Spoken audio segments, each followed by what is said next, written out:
Yesterday, I went to the North American International Auto Show, known to locals here as the Detroit Auto Show or just the Auto Show.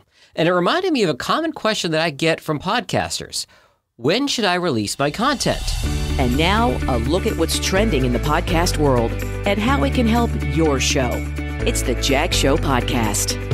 Now, whether you release weekly, bi-weekly, monthly, whatever, the key to growing your show is consistency. As your show grows, your listeners will learn when to expect new content, whether that's the second and fourth Tuesday each month or every Wednesday morning, whatever. We are all creatures of habit.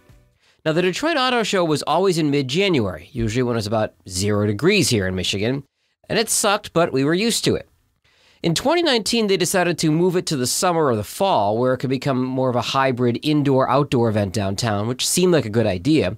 Then the pandemic happened, and this week's auto show ended up being the first since January 2019. I checked it out with some friends yesterday, and it was pretty meh in terms of both the show and the crowd. Was it cool to have monster trucks at Hart Plaza downtown? Sure, I guess. Inside, it was fun to drool over exotic Corvettes and Mustangs and concept cars, and there were the ride-alongs to check out the acceleration of the F-150 Lightning Electric, as well as the off-road capabilities of the Bronco and various Jeeps. But the show seemed kind of quiet.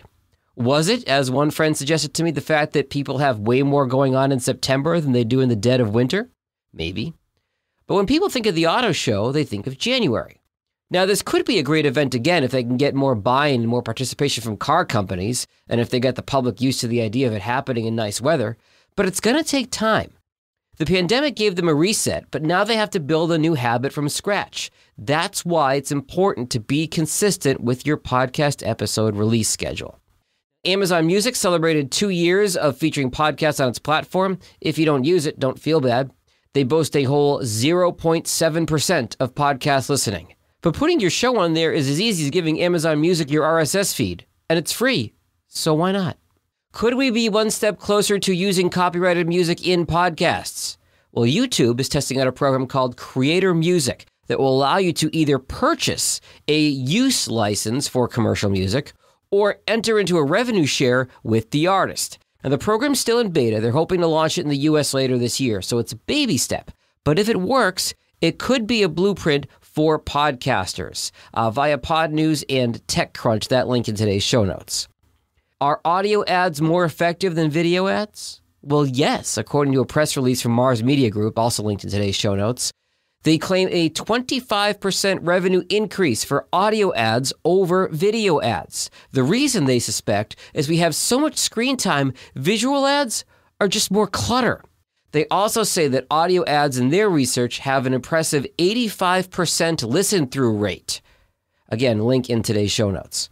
Now, to take it a step further, or perhaps on the other side of the fence, on Medium.com, writer Adam Rostad says you should stop buying ads on big podcasts and instead create your own podcast for the same investment, or less, I might add.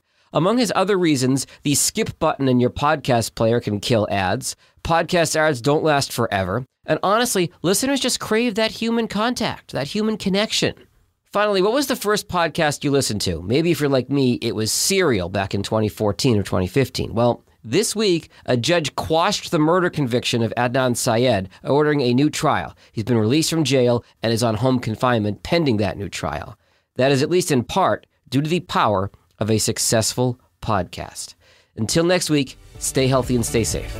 Later. The most popular ways to grow a podcast are recommendations of friends and family. So share this episode with someone you know.